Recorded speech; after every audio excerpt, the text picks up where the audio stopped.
What's up, everybody? It's your boy Mark B, and you're tuned in to the Man Listen Show. Before we get started, let's hear a few words from our sponsors. DD's Daiquiris is your #1 supplier of premium daiquiri mixes. You will love the taste of our classic margarita and signature strawberry mixes. Follow us on Instagram and Facebook at DD's Daiquiris. DD is spelled DEEDEE. You can also find us at www.dd'sdaiquiris.com. DD's Daiquiris, giving good vibes to good people, one good drink at a time. More Grace Counseling and Mediation Services offers individual and relationship counseling as well as mediation services to the community. At More Grace, healthy partnerships are valuable and beneficial.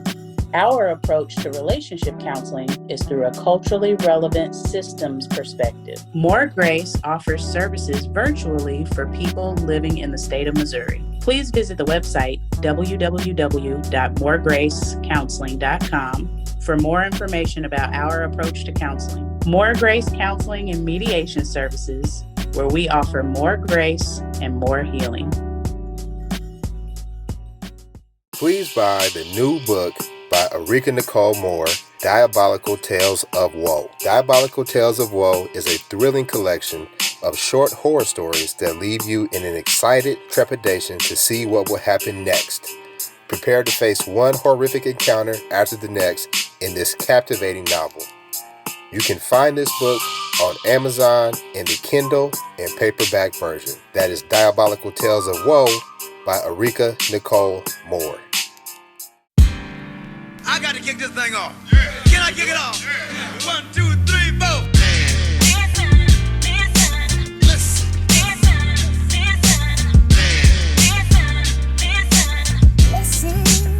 Ladies and gentlemen, listen.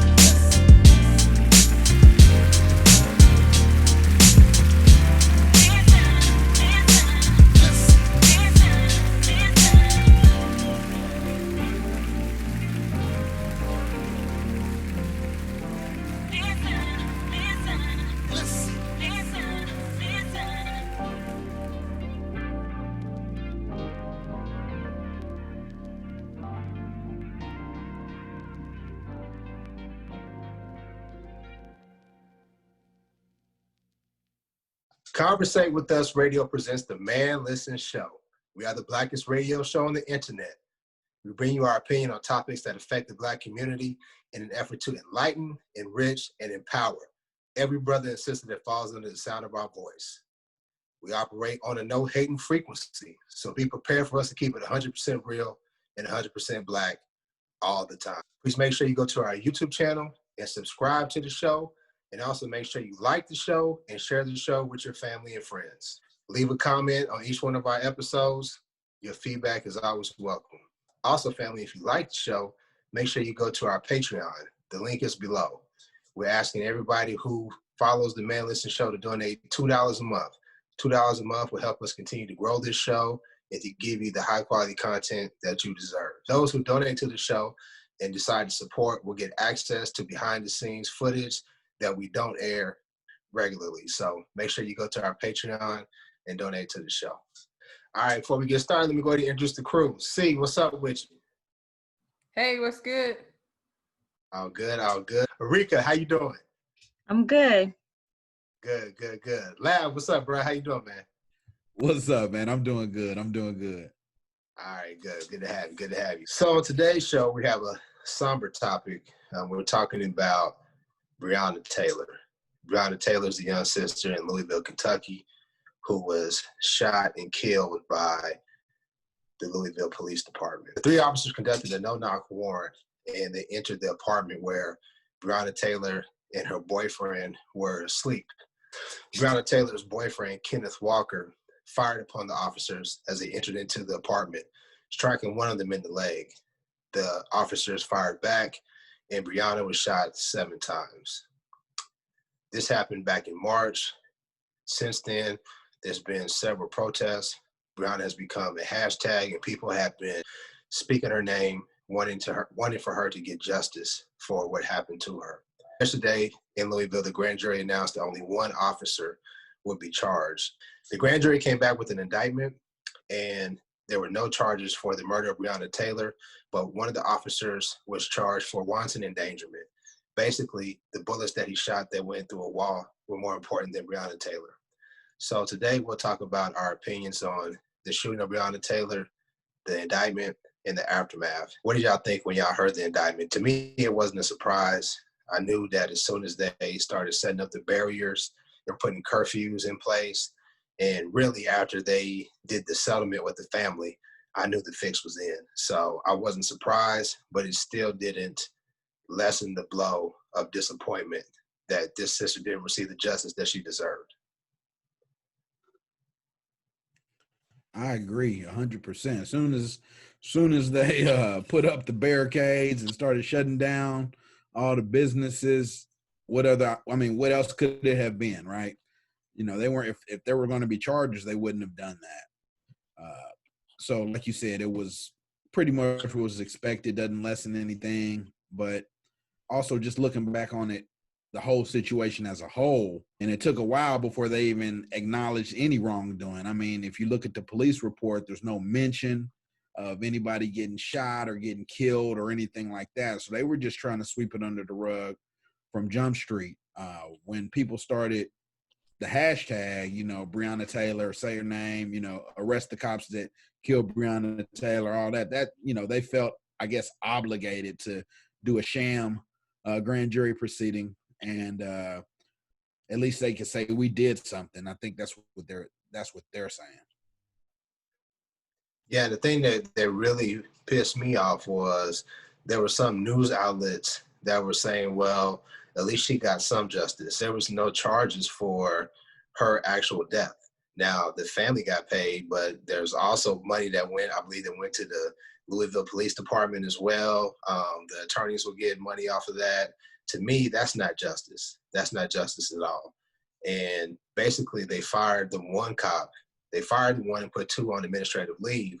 And the one that was charged was basically because he shot into the apartment through the patio, through the blinds, and he didn't see where he was shooting. So to me, that in itself is negligence. And the fact that really was no just cause for them to be going to Breonna's apartment, especially not at midnight, with a no-knock warrant. If you believe that she was associated with people who were selling drugs, but you knew that the person that was actually the one selling drugs wasn't there, Yep. you know, you could have went during the daytime. You could have did it in a totally different method that didn't escalate the situation that led to her death. I don't blame Breonna or her boyfriend for responding the way that they did. If somebody comes beating at my door in the middle of the night, I'm going to respond with terror and self-defense as well. So I believe that it was total negligence on the Louisville Police Department, and I think it was a total disregard for Breonna Taylor and her Black body. I think that we knew the fix was in when the prosecutor sent it over to the grand jury in the first place. Anytime the prosecutor gives up their privilege to assert whether or not criminal charges should be filed, I think it's something that we need to look more closely at. So I kind of knew then when that happened that nothing really was going to happen. And I feel like this wanton endangerment is equivalent to nothing really happening. It's like the lowest class of felony. It's up to 5 years. So what I did is I looked into That's like what writing other... a bad check, right? That's like writing a bad check or something. It's not a misdemeanor, but like if it was a large amount, it could be. I don't know Louisville laws like that. But because I looked into what other kind of laws they could have pursued in this case. They have a reckless homicide, which is the same class of felony. So they could have basically did the same 1 to 5 years and include her death as basically one of the issues that, you know, the officers being charged with. But if they did that, they would have had to get all of the officers and not just one, which I don't think they wanted to do. Yep.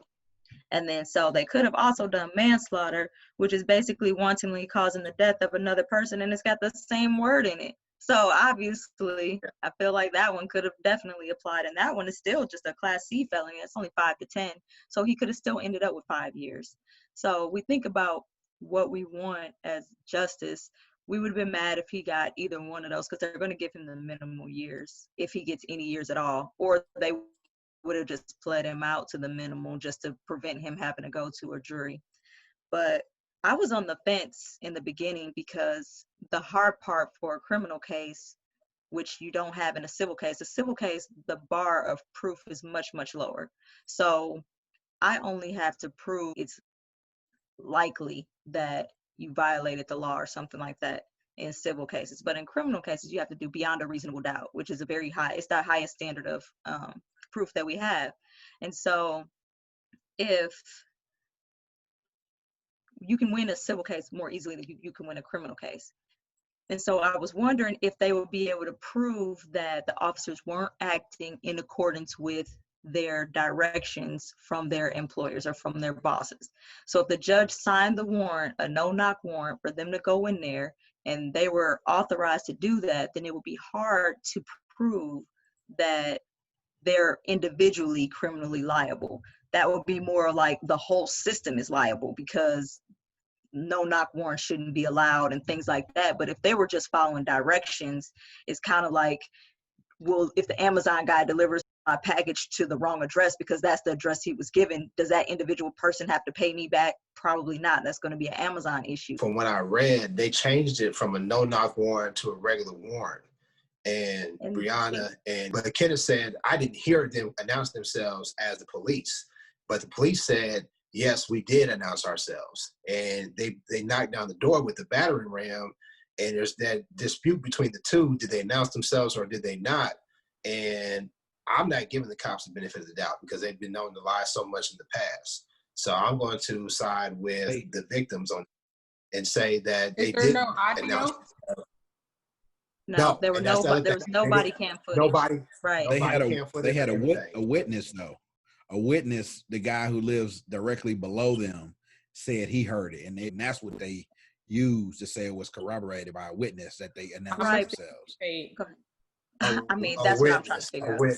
A witness. Right. Yeah, they changed it. The judge changed it from a no-knock warrant to a knock and announce at the last minute. Yeah.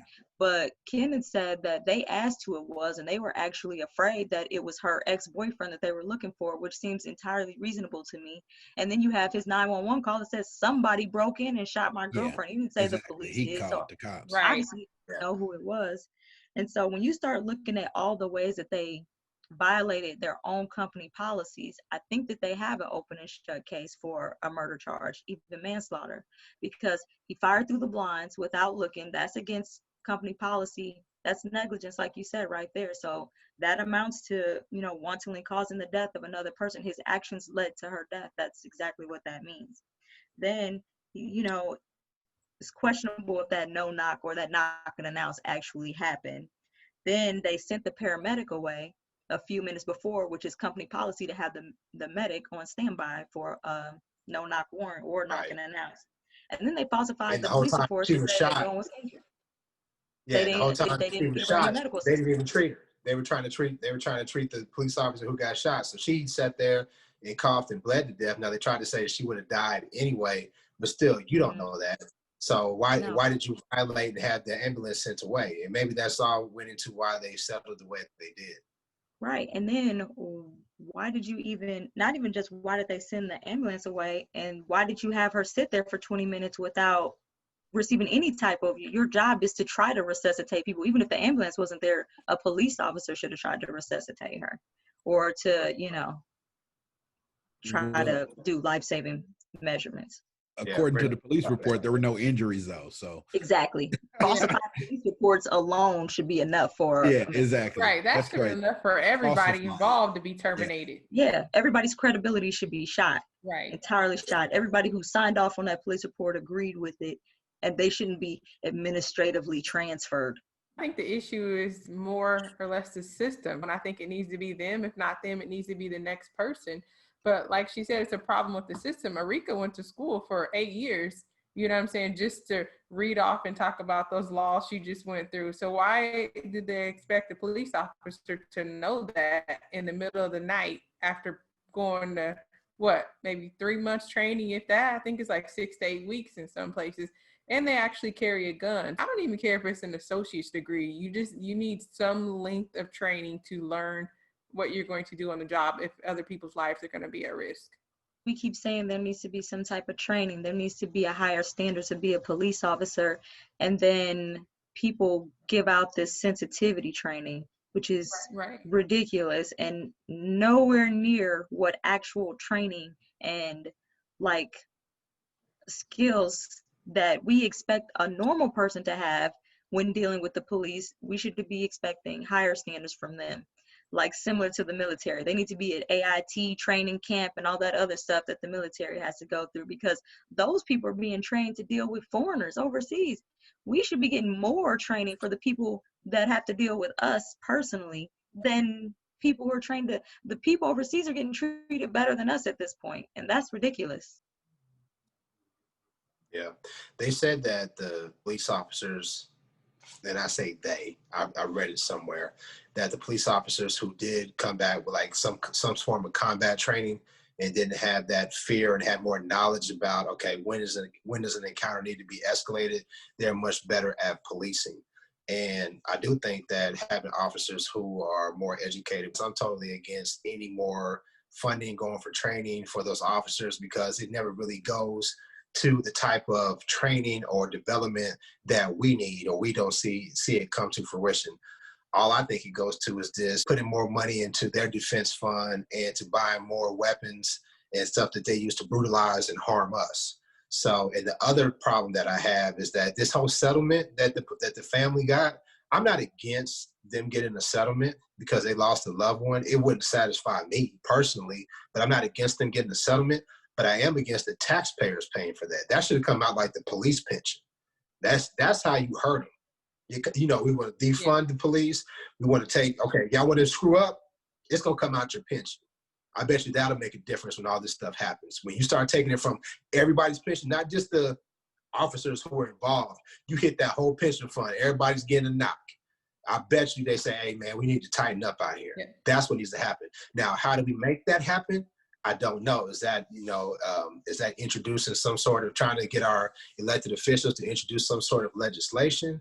Is that a proposition? I don't really know, because I'm not really a politician and I'm not an attorney, but I think that that's something that needs to happen in order to give us more protection. Well, I think they need to hold their own liability insurance too. Right. I think that'll help too. If your premiums keep going up because you're out here acting reckless, then you're going to do your job a lot better. And just to kind of like circle back to what you said with the training, that's exactly what I meant. I do not think they need any public funding training. I think it needs to be an individual owned. You pay for your degree, whether it's through grants, student loans, whatever it is, like everybody else. And then, if you're there for 2 years, 4 years, you necessarily don't need a bachelor's degree to do a lot of our jobs. But it shows you who was like built to last. Like, if you go to school for 4 years, it's going to show you're going to do whatever you can to, stick to your job, to where they're just kind of like, I'll just go to another precinct. I'll just go to another town. I'll just go to another city. Like, they don't have enough invested in it. And that's why they don't care. Right. I mean, I was proud of everyone who, like Lab said, once the hashtag started and people became aware of it, and the protests locally and everybody talking about it continually on social media, that pressure that was applied to make sure that this even got to a grand jury indictment. I was proud of the Black community for that. But one of the things that, and you all let me know what you think about it, one of the things that kind of, I'm not gonna say rub me the wrong way, but I think we're going down the wrong path when we do it, is when people were trying to say it's because she's a Black woman that this didn't happen. And that, Black women are protected. And I definitely believe that Black women have a case when they say we're not protected, and how the Black woman is harmed and not respected. I definitely believe that. But I think this can happen to any of us. And I think that pushing that narrative is somewhat divisive, because I know myself personally, I know other brothers definitely push the cause to try to get this sister justice. And I just feel as if, people say, well, why did you guys give so much attention to George Floyd and to Jacob Blake and not Breonna Taylor? And I'm like, I don't know where you were at, but that's all I heard was people talk about Breonna Taylor. Now, were some people doing it just because it became sort of catchy to be able to talk about it? Maybe so, but still, there were people who were pressing the cause to make sure that this sister got justice. Even though we failed, they still tried to push the issue. I think you're right. One of the things that has become popular among activists is that I think people try to like get some type of clout by calling out other people and what other people aren't doing. And I think that's a dangerous thing to start doing, because it forgets that some people have to take a step back on some issues because of their own mental health or whatever they have going on in their own personal lives. Like me, I don't have no idea what's going on in the world right now. But when you do that and you spend more time calling each other out instead of uplifting each other and trying to give, love and support where you can, I think that is a dangerous path to go down. And so when we start saying Black women are protected, that's true, but none of us are really protected in America. So we need to stay as a unified front and say that the Black community needs to be protected, because there's no difference. As long as we stand united, we're still saying that men and women need to be protected. But, you start adding in that level of feminism that I think the Black community doesn't need at all, that I think that causes problems and, derision between us that's unnecessary. So I think that you're right about that, but we have to start calling out people who are trying to create that kind of, oh, but the women are more so not protected. Who cares? Everybody's out here liable to be shot and killed in our community. So let's just focus on the enemy and not who's the biggest victim in the group. So the police officer shot behind the curtain, so it could have very well been her boyfriend. So I'm not really sure why anybody brought up, like, the narrative of her being a woman and not being protected. That was just being Black and being asleep in your house. Before you said that, Marv, to be honest with you, I guess I never thought about it in those terms that you and Enrique are talking about the division. And that's a really good point. That never even crossed my mind, because, yeah, you did see a lot of people, especially today and yesterday, talking about Black women are the least protected people in the world and all that. And I mean, there are hints of that. We understand that, it's if you, no matter what race you go to, the women are going to be less protected. So when it comes to something like this, like C said, I mean, they was just shooting wantonly. Ain't that what they said? Wantonly. So it didn't matter if it was a man, a girl, a baby. They didn't care. No discretion at all. They did not care. So, that narrative, you're right. It probably needs to go somewhere. But, and I'm going to say, like, I do agree that our sisters deserve more protection, but I just want us to be careful not to go down this road where it turns into the throw the Black man under the bus type of deal. I don't want to be that guy when they say, Black women aren't protected. Then you're like, well, not all of us, because then you start being like those all lives matters people when they say, well, I'm not racist. Not all white people are bad. But I definitely feel that there's an agenda to keep us divided. Yeah. And it seems like there's like certain people who keep pushing that. And I believe it takes sisters like Erika. I'm so glad that you said it, that for you to make that claim, because if Lav or myself say it, then we just end up being like, see, you're just another Black man that's just always trying to be, that you're just another Black man who's a beta male who doesn't want to protect Black women. Now, what are you talking about? I talked about Breonna Taylor. I talked about Rakia Boyd. I talked about Sandra Bland. I would do anything to protect any Black woman that's in my circle, in my area, whether I know her or not. But I'm not just going to wholesale just say all brothers are trash because of what this system is doing to us all. And if that means that you and I disagree, then that's just going to be what it's going to be. But I just don't think that division, and that people saying, well, Black women, Black women, Black women. Yes, everybody knows I love Black women, but we need to talk about what is happening to all of us. Why you laughing when I say that, dog? Because, man, I'm right there with you. I love Black women, man. So, yeah. And that's why Black women have to be careful joining that feminine movement, too. Mm-hmm. Because a lot of times that just gets, by the time you get so caught up in it, it just gets, Black men or, Black women versus Black men, and then you're mad at them and you've kind of forgot the bigger picture. So it dissipates the momentum. It dissipates the momentum. We should be talking about that sellout DA that, failed to do his job. Let's talk about him. What's up with that dude? I can't even call him a brother. What's up with that dude? People people are saying that like the woman, of course he's married to Becky. They said that the woman that he's married to, she's somehow related to Mitch McConnell. I heard that she's her granddaughter, his niece. You know, yeah. Which to me that lets you know that he's a full sucker, because Mitch McConnell to me is an unabashed racist. For them to allow you and the family, what type of vetting did you have to go through? You know what I'm saying? How much did you have to sell out to be a part of that? Get out. You know, man, Mitch McConnell, wow, man, when I hear him talk and look at him, like you could transplant him right back in the 1950s, man, and 1960, he will fit right in. Right back onto the plantation. He probably sold us out for his own political aspirations. He probably got it in his head that he's going to be the first Black Republican president, and so maybe he's over here trying to shuck and jive so that he can stay in favor with his party and do what he has to do. It never works for him though. It never works. You saw what happened with what's her name, Candace Owens. You saw how they did her. You saw they did Diamond and Silk. Michael Steele, Alan Keyes, Omarosa. All at J.C. Wise, it never really works out for him. The only person that you can kind of say that it worked out for is Clarence Thomas.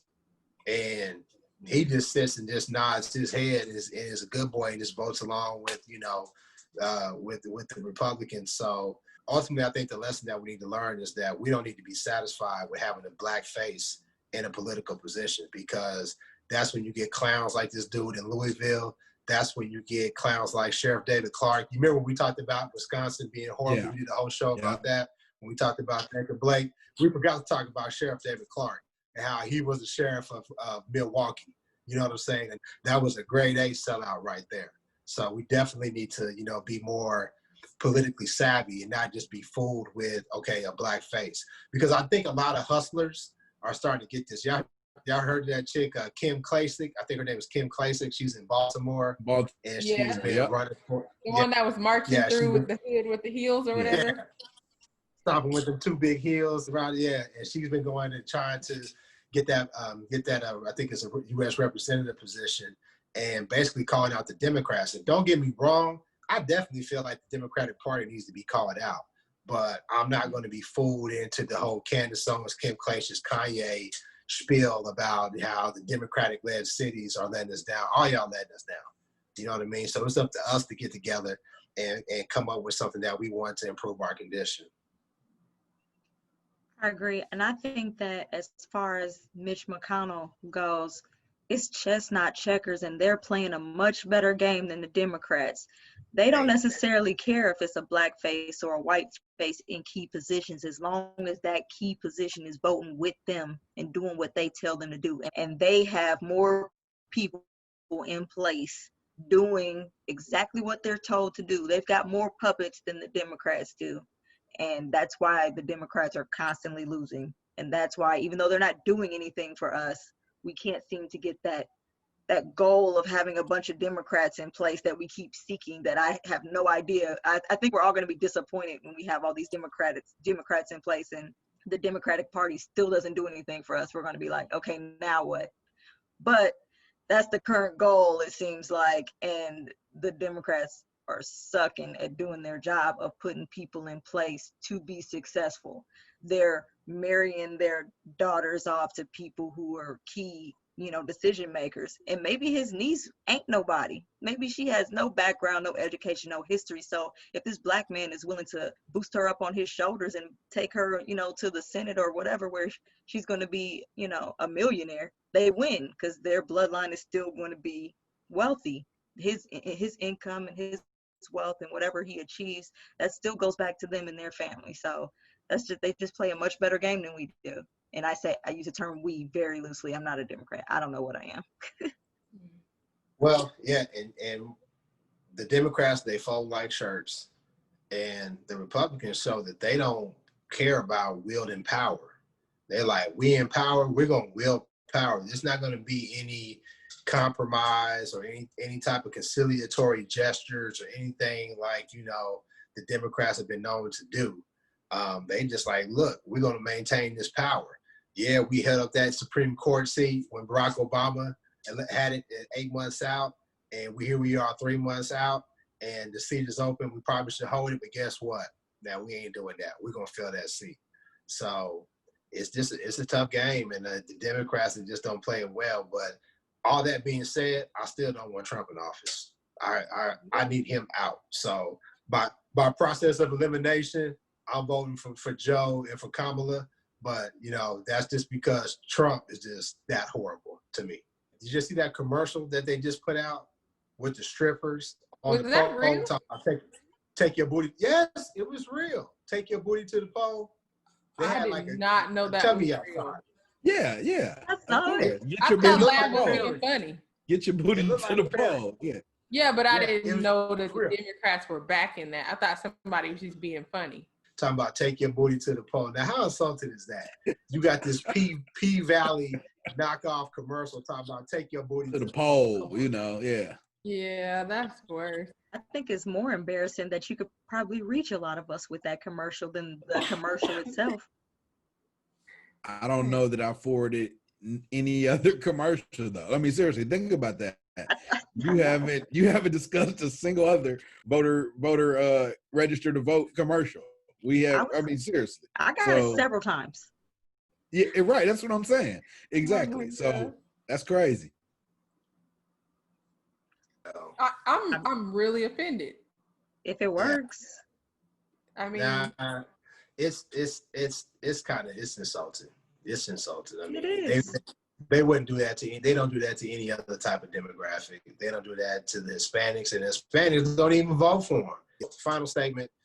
Where do we go from here? I mean, Breonna didn't get justice. Everybody's sad. Everybody's disappointed. What type of solution do you think is we can try to ask for or put into place so that we're not just continuing to be disappointed when situations like this happen? My opinion, they need to do what we did in St. Louis. We need to rally behind a new prosecutor, because if the prosecutor is going to send cases like that to the grand jury, then that prosecutor doesn't need to be a prosecutor anymore. And so the new mission should be, we need a new prosecutor, plain and simple. Yeah, I agree. The got to get those local officials first, and then it's incremental change. You got to start local. That's the only way the system is going to change. It's the only way. yeah, you nailed it. Yeah. So I think the end story is we got to vote. And not only do we have to vote, but I think that we need to start doing the work now to be knowledgeable about those elected officials who are in our areas. Because I'll be honest with you, I've been to the polls when I knew that, okay, there's a proposition on the ballot that I'm dead set against, or there is, the presidential election or maybe the Senate, but those local offices, I don't really know all the people that are involved or where they stand. And I'll be the first one to be like, okay, I'm just going to vote Democrat, or I just vote down the line. And I may be putting in somebody, because I think Sheriff David Clark, I think he's a Democrat. If I'm not mistaken, I don't think he's a Republican. I think he ran as a Democrat.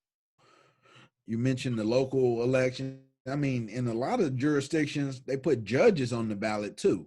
And so can you go look at their records? Like in certain cases, you can. I've seen them, and I have a friend, he's on the ballot sometimes. He's the only one I vote for. The other judges, there's a guy in my neighborhood. His son went to school with me, and he's a judge. So them are the only two. Other times I leave them blank, to be honest with you. So there are judges' ratings, and there are entities that provide information about what type of judges have negative feedback or complaints and stuff against them. But one of the secrets about judges, and probably people who run, period, when they asked me to run for judge, they straight up told me, you have to run as a Republican if you want to win. Like, they were like, we want you to run as a Republican. I was like, how am I do that? Have y'all ever heard me talk in public? I don't think that's going to work. But they're serious because they know how to win. Like I said, they playing chess, not checkers. They don't care what their party alignment is. They're voting in people that they want to vote in. They're backing people, and they're not just voting these people in, they're financially backing people. And that's what we don't do. We don't know about candidates who are doing things for the community, and we don't support anybody financially. Most of us are struggling, barely making it on our own, but that $2 here, $2 there, or whatever could really help somebody get an extra flyer out that'll show you what they're about, show you what they've done, you know, a little bullet points of what they've accomplished or what they're going to do. But if they can't afford to send that to the public, then we just don't know. And so we need to vote and support financially if we're able. And we also need to remember that party lines do not matter. They don't care about Republican or Democrat. Just like the sheriff that's racist is Democrat, he probably ran as Democrat because that's what he needed to be to win, because he knew he was going to go in there and go, Democrat, Democrat, Democrat. And then, I'd like to see, I mean, because every Black person got a phone. We may not have a lot of money, you know, because of the racial wealth gap and systemic racism, but most of us got some sort of smartphone on our hands. So I like to challenge, you know, some of these Black engineers, computer software specialists, create an app where it makes it easier for you to be able to find out, okay, whose record, where do they stand on this topic, where do they stand for, how do they rank for what they can do for our community, and that way they can bring more knowledge and enlighten and empower the community. So that might be a way for us to make a difference, you know, if we see something like that take place. But anyway, Breonna Taylor, I'm so sorry you didn't receive the justice that you deserved. Hopefully your name will continue to be said and people will be galvanized to try to come up with some solution, take some action so that your death wasn't in vain. Family, make sure you subscribe to the show on YouTube. Make sure you go to our channel and click the subscribe button. And if you like what we do, make sure you go to our Patreon and donate and become a supporter. We'll holler at you next time. Peace. Peace. peace. Arrest the cops who killed Breonna Taylor. No doubt. No doubt.